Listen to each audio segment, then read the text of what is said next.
Yeah. When I joined Vision 33, when we combined the customers that came from my company and came from Vision 33 together, that we had about 140 customers. About Yeah. 3 days ago, I heard somebody say that we had invoiced 1,400 customers in 2022.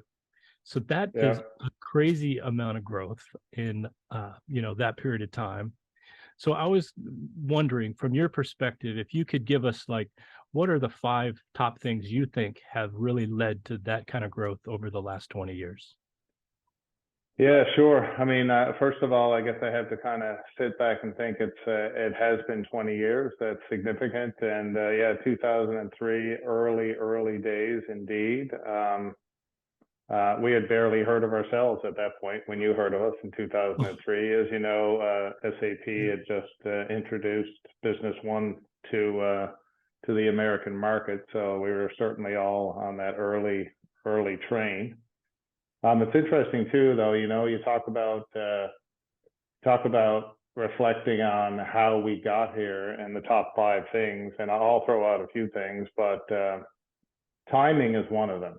And I'll tell you why I say timing is that in 2003, we were a going concern. We were a small company, very small, and I don't know, I think we were maybe 15, 17 employees, something like that. And one of our customers, which was one of our biggest customers in America at the time, was Microsoft.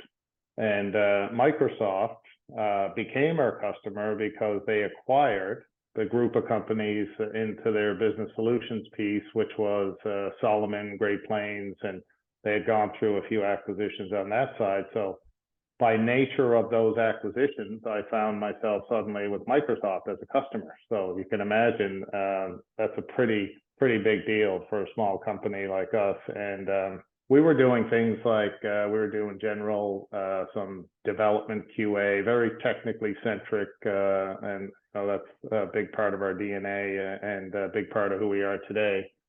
But my customer, in a funny way, I had developed a really good relationship with my particular point of contact. I was the sales guy and the project manager and chief cook and bottle washer and all those things. But my customer, who was part of Microsoft Business Solutions, pulled me aside one day and said, hey, Alex, I know you're interested in getting into the ERP space, because I had talked to them about being a Microsoft partner. And he basically said, I heard through the grapevine that SAP is bringing a new product to market called SAP Business One. So he said, you should take a look at that. So he basically steered me away to a competitor. In a funny sort of way, but and I think this was a mentor of ours and an early investor when we took it on. So the timing, I think, back to the point, was key. If I hadn't have been in that place and time and with that sort of relationship, then maybe we wouldn't have joined up with the SAP channel and started being a Business One partner. So that's one thing. I think once we did, we set upon ourselves, we threw ourselves at our work, and we said, we're just going to focus on this, and we want to be a meaningful, relevant partner. And we really don't know much about the business at this point in time, but we learned it. We threw ourselves at it. We weren't afraid to make mistakes. And I think over time, we obviously got better and better and better, to the point where that focus grew to a determination to be one of the top partners in the world. And that was a goal. And to do that, we had to be a very sales-driven organization, and we had to really be accountable to ourselves and measure metrics every step of the way, and never take our eye off the prize. So, and I'm proud to say that we did achieve that. And there was, I think, 3 years running, we were the #1 partner in the world in the SAP channel, so globally. So I'm really proud of that. That's probably one thing I definitely want to say is focus. The other thing too, Carl, is risk tolerance. And I say that because, every day was a risk, and we were never afraid to invest. I think we really reinvested constantly in the business, as we do today.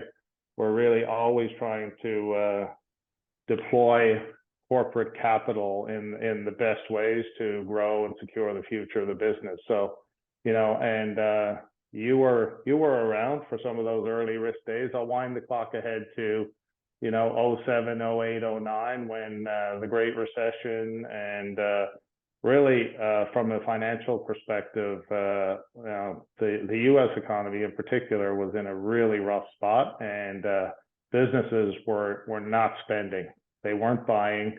We really had a few rough years in those early days around that, but we made a conscious, calculated decision back then to make bigger bets, and as opposed to tucking, we said we can tuck our horns in and just try to survive, or we can come out swinging. And during that period, that launched a spree of acquisitions of other partners, and who were probably making similar decisions themselves. So it was a very opportune time from an acquisition perspective. Company valuations during that period weren't very high at all. So it was an opportunity for us to take everything we had and get some critical mass together. And when the economy turns around, as it always does in America, and eventually you come out, and we came out bigger, stronger, and we had some serious critical mass coming into 2010, 2011 that really set us apart from our peers. So,